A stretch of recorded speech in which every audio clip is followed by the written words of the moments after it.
Hey, what's up, everybody? This is your boy TD, and I'm with my man Alex Lockhart, and we are back with the Office Pool. We are looking at Week 4 coming up. Oh yeah, coming into Week 4 off of a strong Week 3, a very strong Week 3. I wouldn't say it was strong. It's not strong, bro. For it's this guy, it's not strong. It was terrible. Look, if you followed Lock in Week 3, he came out strong with some W's. So, all right, well, let's get into the NFL Week 3 recap. Game 1, New York Giants, the New York Football Giants at Cleveland. Yeah. Yeah, absolutely. So the Cleveland Browns took that one. Well. Oh, excuse me. Well, no, they didn't.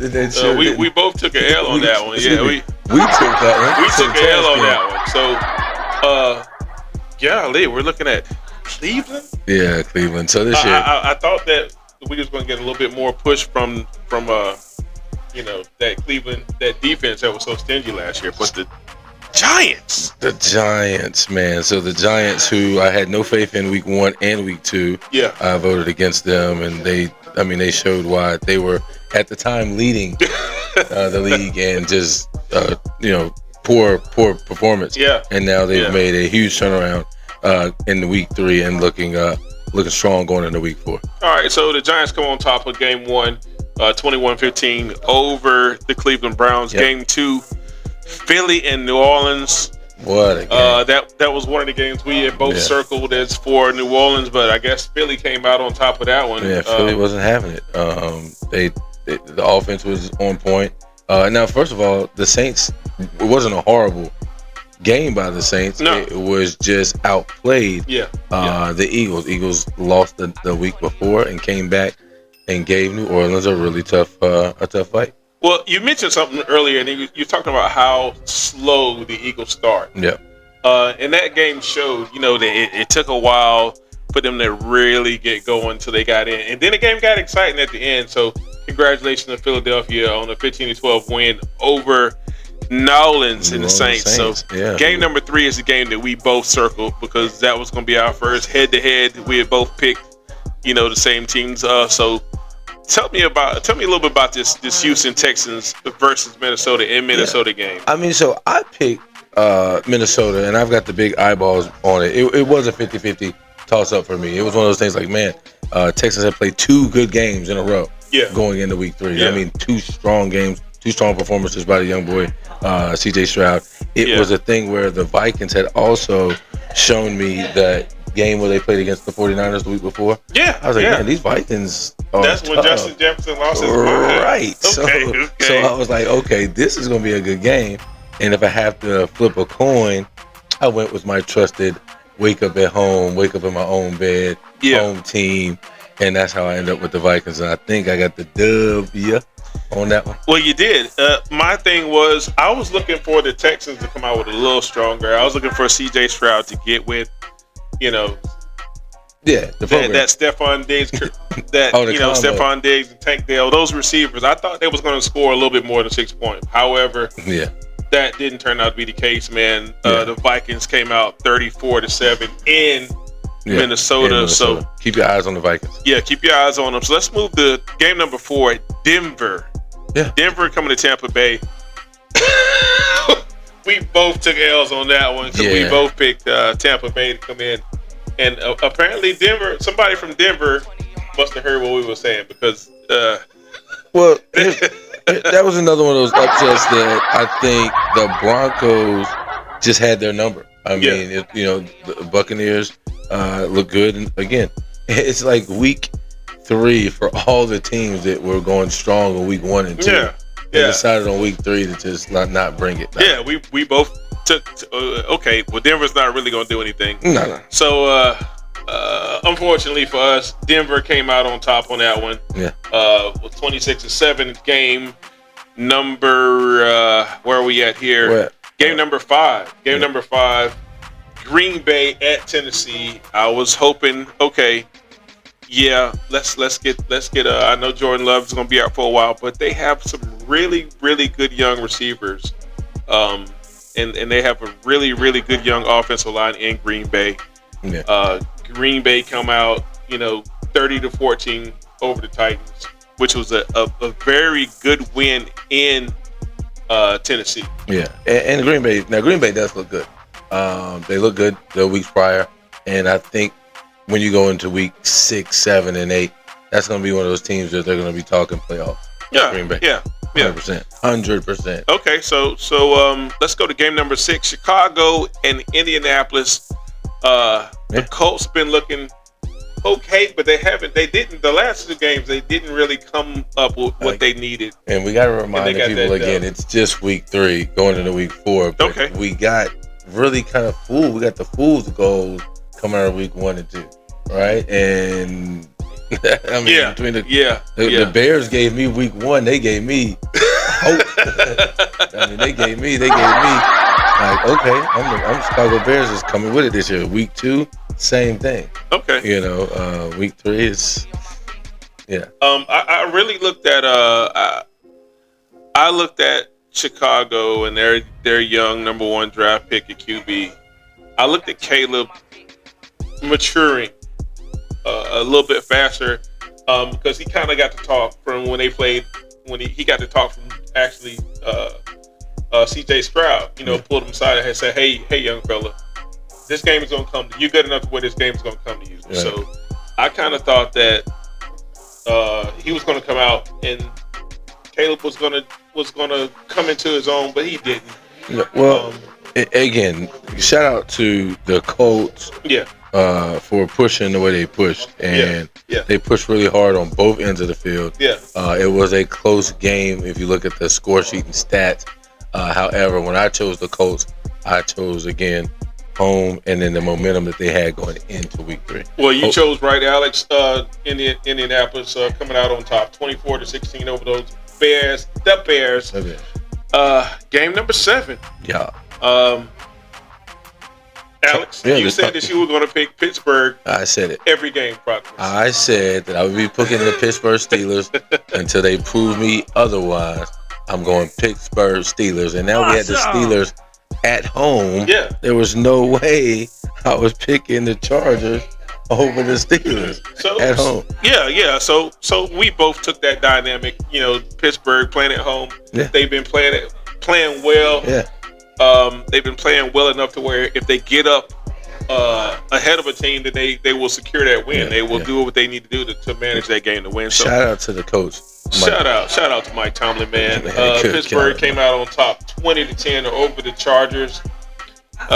Game number 8, Miami at Seattle. We knew Tua Tagovailoa wasn't going to be around. So Seattle did what they supposed to do at home with that 12th man. And that very loud stadium. Yeah. So the Seahawks came out top. That's a 24-3 win. So and they did that with a statement. That was a statement game for the Seahawks. Again, Dolphins faced with not a full roster, we would say, in the quarterback position. A few other injuries as well, but when you look at it, I didn't see Miami recovering that quickly with the QB change, unlike what we saw with Carolina Raiders. This QB change is not working out for the Dolphins like it is for Carolina. So the Seahawks did get that win. Well, I tell you what, we went Geno Smith all the way on that one, and we both got the dub on that one. So we got that was me and Alex on that birthday boys pick. Game number 9, Carolina at the Raiders. At the Raiders. I sat right. I picked the Raiders. You picked the Raiders. Well, actually, we both picked the Raiders. I picked the Raiders. Everybody else in America picked the Raiders. Let's don't get it messed up. Nobody saw that coming. So you didn't see that coming. Where I told you, I kind of segued into it last week. You did, and I told you about how good Andy Dalton is as a quarterback, and all he needs is just a little bit of time. That's all he needs. You saw how good he was when he was in Cincinnati. Yeah. You saw how good he was when he came to Dallas as a backup. Yeah.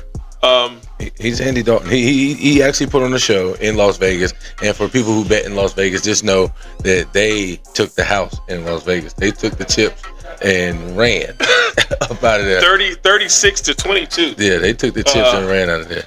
Congratulations to the Carolina Panthers on that game. First win. First win of the season. Yeah.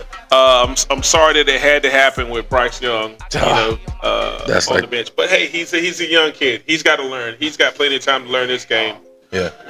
So let's move on here. 49ers at the Rams. Correct. Yeah, the Rams and 49ers. Okay. Another great game. So I'm looking here. We both picked the 49ers. That's like the third. This was becoming a trend after game number 4 here. So we're looking at here. It's crazy. So what do you have to say about that, man? Well, here's the thing. 49ers, I know there's some injuries there. I know that Christian McCaffrey is a key component. Yeah. But he's not the only component. Right. No. And I've seen Debo Samuels. Right. They gotta he's hurt, but Brandon Ayuk is strong and healthy. The defense is great. Brock Purdy. Hello, slinging that thing. But here we go. What happened though? I mean, what did you see? So what I saw was inconsistency. Yeah. Right. And that's what happens when you're inconsistent in the NFL. There are professional players that will catch you slipping. There are coaches on the sideline will catch you slipping. They will exploit your weakness. In that game, 49ers couldn't put the right plays together in sequence to get the yardage they needed to just move the ball in the right direction. Yeah. So, well, hats off to the Rams, man, because they came in and and handled business. Yeah, absolutely. The Rams did their thing. They didn't have to travel far, just over the bay. Yep. So let's go to game number 11, Detroit and Arizona. We both were looking at Kyler Murray's play and how he had that Lamar Jackson type attitude, the Lamar Jackson factor into last week's win where they scored more than 40 points. So I'm thinking, okay, Arizona's going to stay consistent. They're going to take care of business at home. But Jared Goff said something different. Yeah. Jared Goff completely told us we were wrong. Yeah. Essentially, yeah. He said we were wrong. He proved us wrong. He brought the smackdown. Here's the thing. I still believe in Kyler Murray. I still believe in the Cardinals. I think the Cardinals are not going away anytime soon. Yeah. They proved that in week 1 and in week 2. Week 3, they did trip up a little bit. They were at home. Maybe they got comfortable. I don't know. I saw a lot of teams in week 1 and 2 fall short on week 3. Yeah. And I think it had to do with the comfortability of them riding a train. It was a short train to a short distance because they all fell off in the losing category in week 3. Kyler Murray still put up great numbers. He still put up great numbers. His percentage was great, and I think he still leads a lot of the QBs going into week 4. Yeah. All right. Well, let's talk about this Baltimore Ravens coming to Big D. My boys. I don't have any words, man. I mean, that's another L at Big D. When last year we did not lose a game in the regular season last year. I mean, I don't understand what's going on. You mean the home game? Baltimore? No, we didn't lose a home game. Period. Last year. That's what I'm saying. Yeah. So Dallas took this L, which they came back. They made it respectable, but I was starting to see a bunch of here we go from last week. Right. like New Orleans, Baltimore was running up and down the field, but then they stopped. They got that bend but don't break, and Dallas was able to come back. But they didn't get to the quarterback, and that's what you're missing. That's the component that the Cowboys brought last year that we haven't seen in week 1, 2, or 3. Yeah. We haven't seen them put hands on these quarterbacks yet. Yeah, when the Cowboys defense starts putting hands on these quarterbacks and getting sacks, then I think that'll translate into some wins. Until then, if the defense doesn't show up, Cowboys, man, good luck with getting those wins this year. Yeah. Really. Shout out to the Ravens. Yeah, shout out to the Ravens with the 28-25 win. Cowboys nearly came back, but close to it. That wasn't close enough. Nope. Let's get to our primetime game of the week. Our Sunday night game, Kansas City at ATL in Atlanta. That's right. I mean, I'm thinking, okay, Atlanta's going to take this one. They're going to surprise Kansas City. But apparently, you got me on that one, man. Yeah, Kansas City came out on top. The Chiefs, came out on top 22-17. The primetime pick of the week brought to you by Prime in Greensboro. That's 223 South Elm Street. Primetime pick of the week. I did, in fact, pick the Chiefs. I don't see me voting or betting against the Chiefs anytime soon when you got Taylor Swift at every game. You got Patrick, my homeboy, putting up his numbers.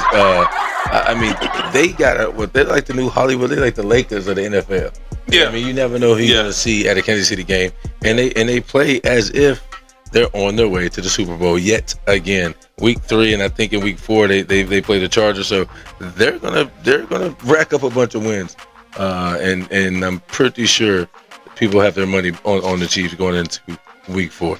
What say you, my friend? Well, again, I picked Atlanta. I thought that they're going to come out and they were going to do the same thing they did against Philadelphia. Protect home field, yeah. Protect that home field. Yeah. Andy Reid, bro.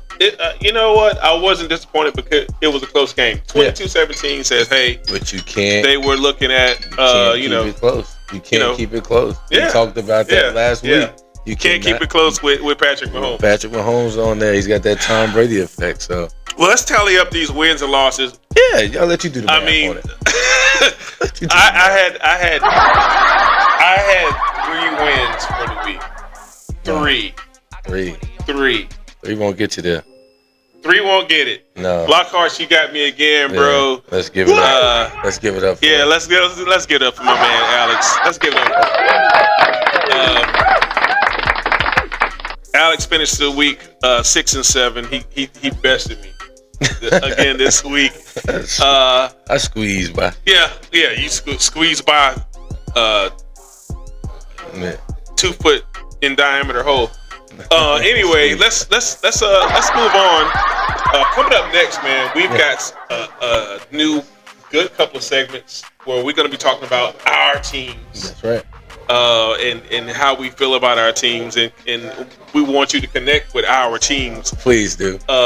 And also we're going to talk about the baller of the week, the fantasy. Let's talk about the baller of the week. We'll be talking about him. The baller of week 3, rather, for week 3. Yeah. But hey, stay tuned, man. We'll be right back right after these messages. After these messages, we'll be right back.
Your number one choice for Vibe Dining is now located at 223 South Elm Street, Prime, where they've turned fine dining into Vibe Dining.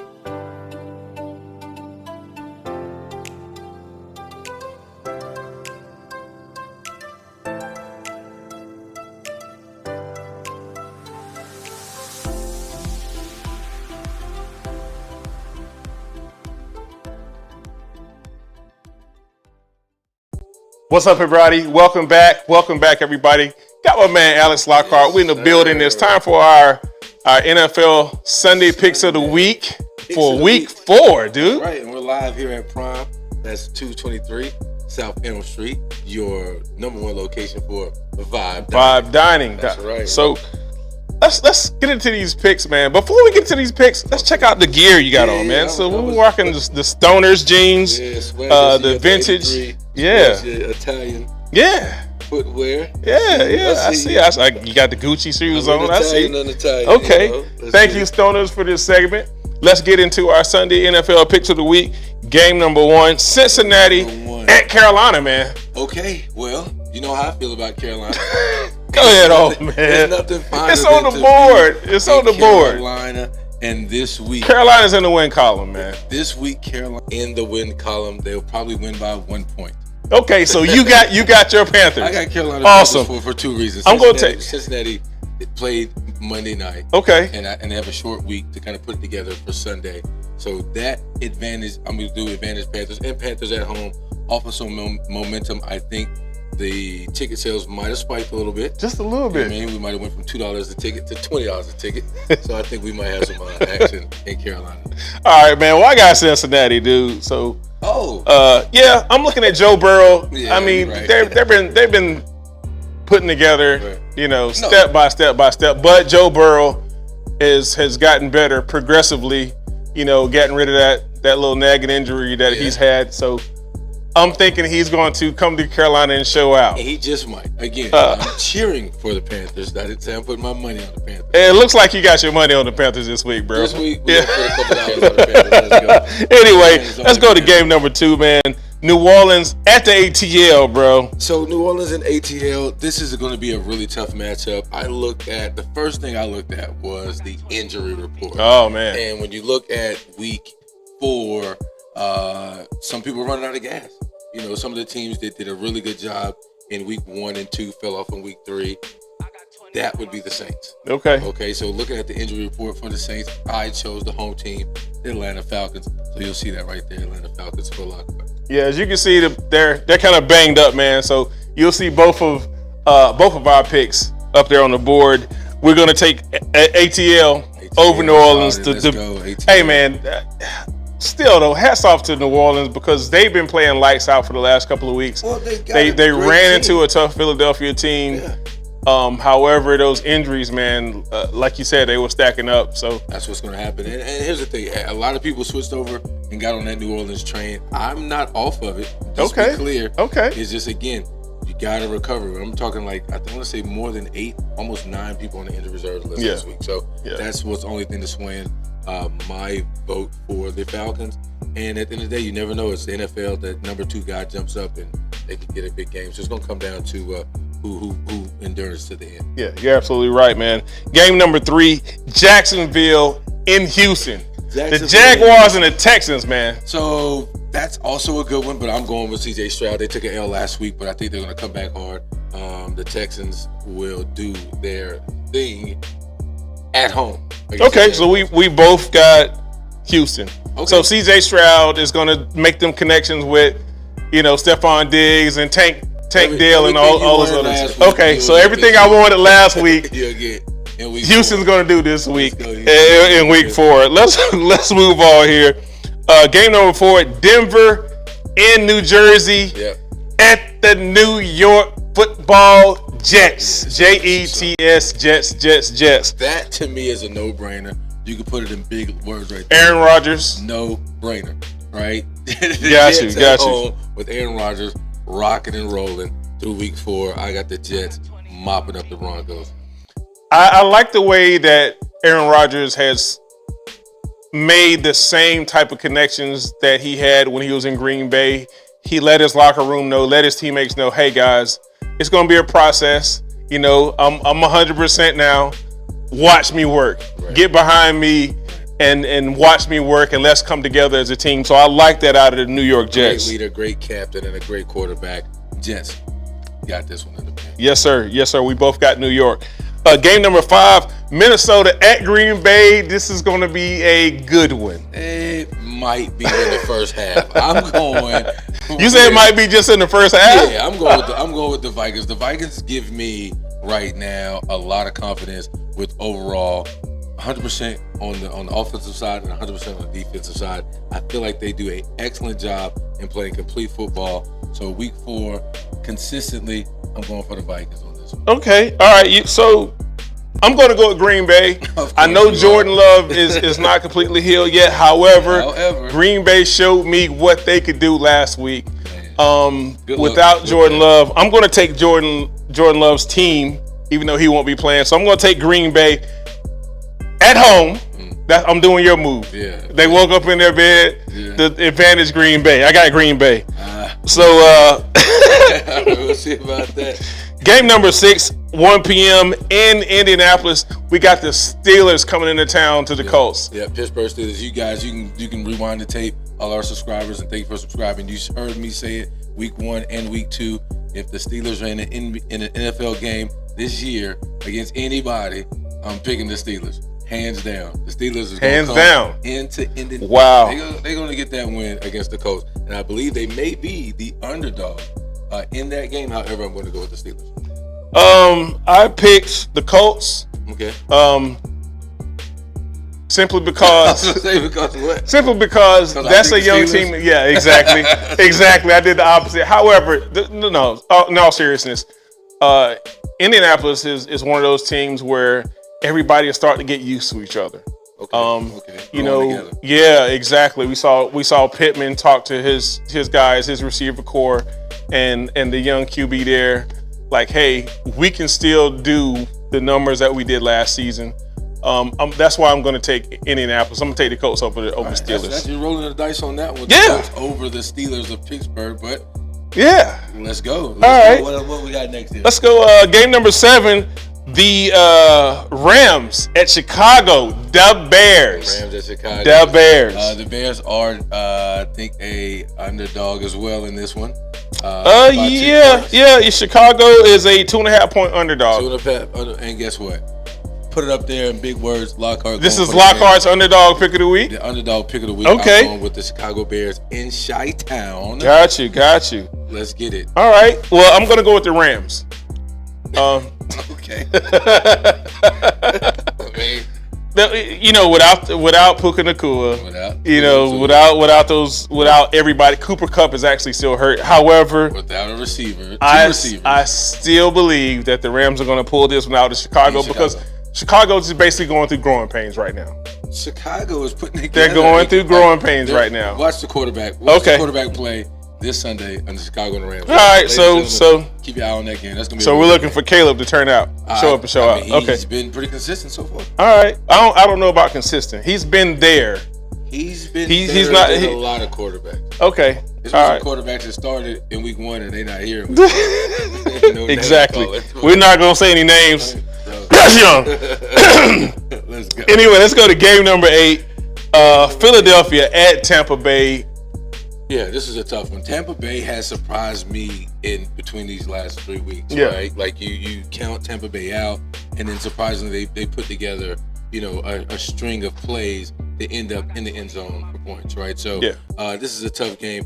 But I like the Eagles coming into Tampa Bay with this resilience and their just sportsmanship. Like the mindset of the Eagles is we don't want to be losers. Yeah. And I strongly feel like this is a game they can go in and put in the win column for them. So I'm going with the Eagles on this one. Okay. All right. Well, we'll both go with Philadelphia on that one. You went with the Eagles? Yeah, because they're a little bit stronger up on the front five. Yeah, I get it. They can definitely they've got the advantage of that brotherly shove, that tush push. Yeah.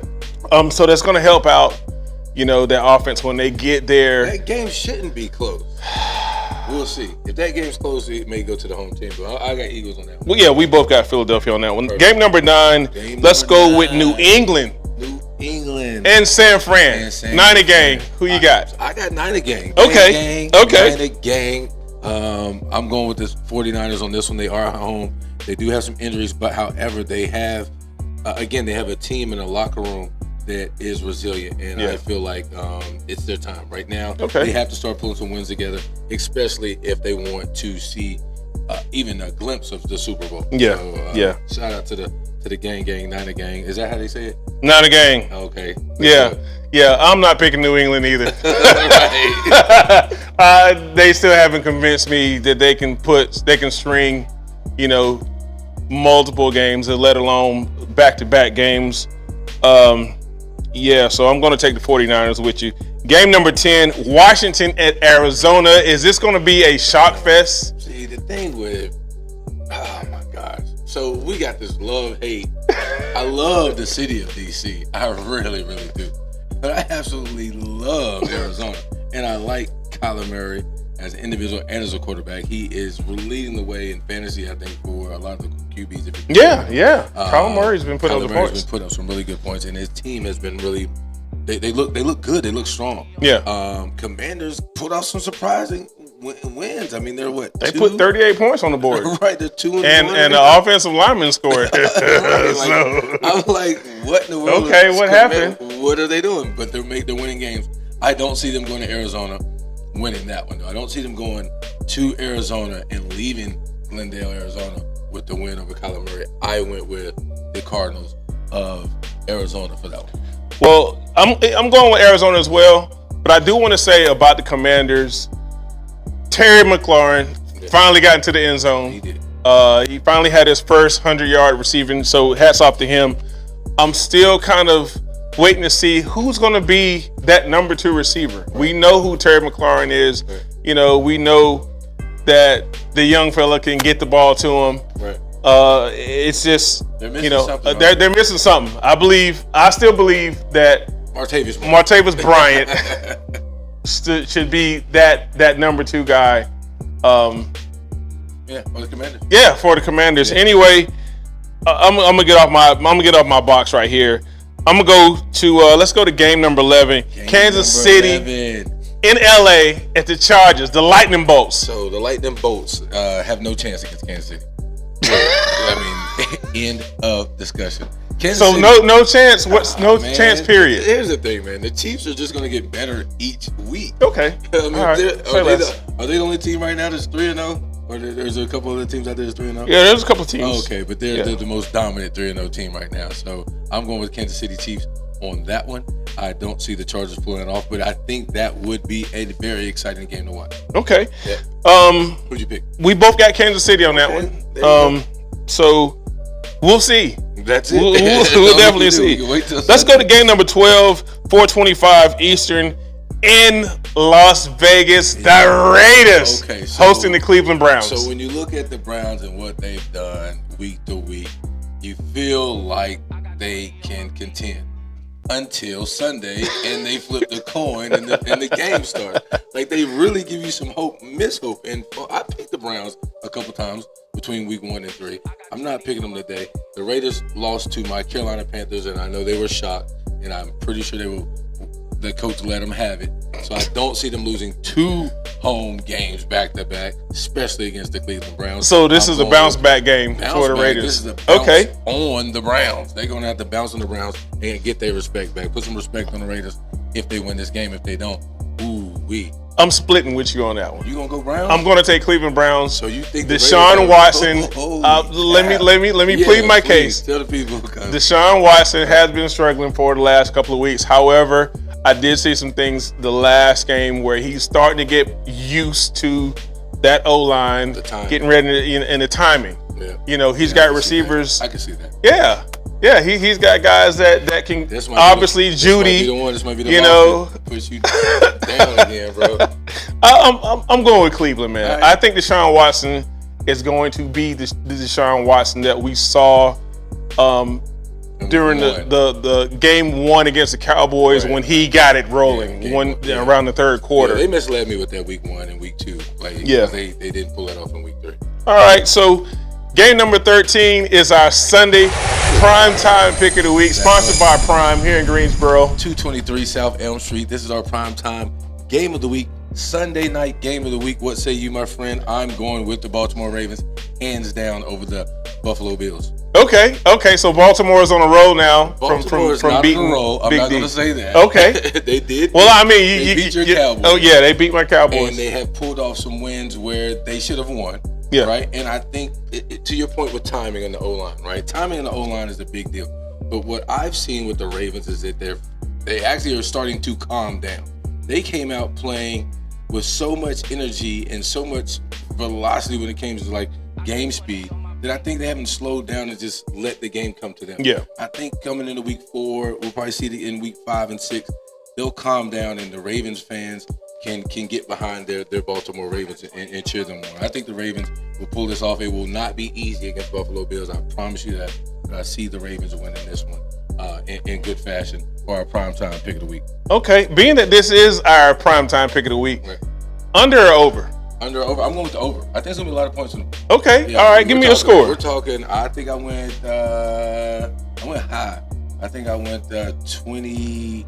I go like 28-14. I think it was 34-14. Yeah, you said Baltimore's going to score some points. Okay. They're gonna throw all right, points. So big Derrick Henry and Lamar Jackson. I think the first half is where you're going to see a lot of aerial, and then I think they'll just do ground and pound in the second half. All right. Well, I'm gonna tell you what. This is a twofer for me. Okay. Not only is this our primetime pick of the week for Sunday, this is gonna be my underdog pick of the week. So TD's underdog pick of the week is Buffalo. Oh, the Buffalo Bills are the underdog. Yes, as they should be. And you're picking Buffalo Bills? Yes. Wow, ladies and gentlemen, this dude has lost 2 weeks in a row, and he is trying to go. It won't be 3. It won't be 3, ladies and gentlemen. It won't be 3. I'm looking at. It won't be 3. It won't be 3.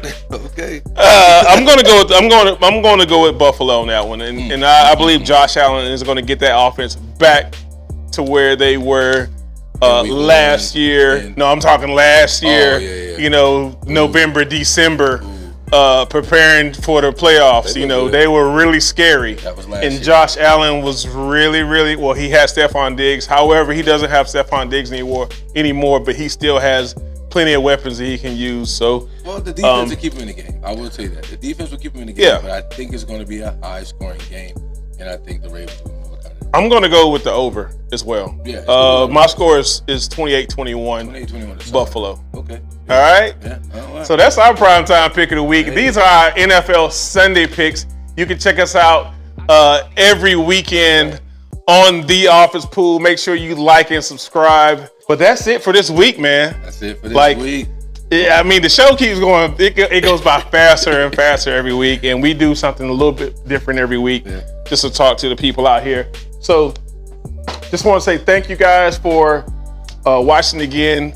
That is the end of this episode, and we will see you guys next week. See you next week. Same channel, like and subscribe. Oh, I'm gone. Hit me. Oh! That's right.